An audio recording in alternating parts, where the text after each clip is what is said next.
Well, Mexico's violent war on drugs continues with a new wave of killings.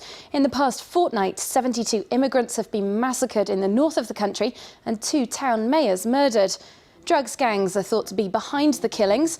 Mexican authorities claimed one victory with the capture of a notorious drug lord known as the Barbie because of his blonde hair, who they paraded before police and the media. Well, overcoming a drug addiction is a difficult enough challenge, but in the drug heartlands of northern Mexico, rehabilitation centres themselves are increasingly becoming targets for criminal gangs.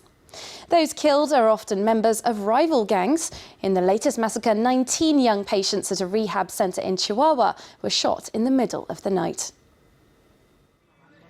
Located in a poor region of Ciudad Juarez, this rehabilitation centre's only protection is a feeble wire fence.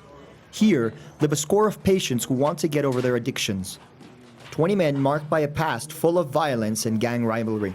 But the residents know that in this city, these centers are no longer safe havens.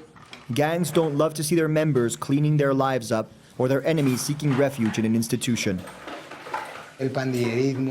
The gang leaders know everything. They know who belongs to each gang. They know how to find us. And if you belong to a gang, you can never get out. Never?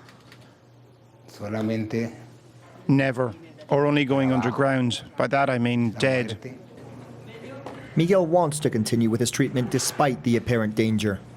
In another part of the city, a former rehabilitation center has been completely abandoned. Here, almost 2 years ago, 9 patients were brutally killed by armed men, the first of a series of massacres in rehabilitation centers.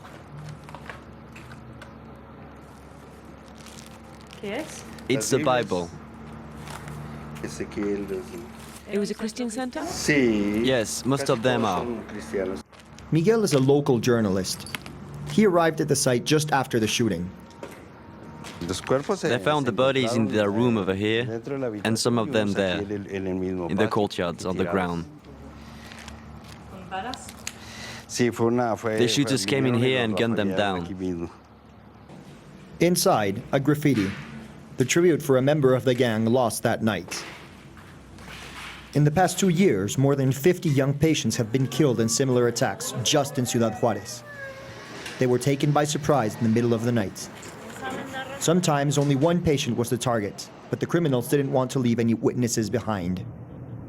In this one, they killed 10 people.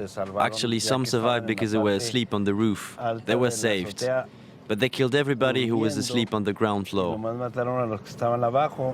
After those first few attacks, 13 rehab centers closed their doors for good. Most of them had already received threats from organized crime.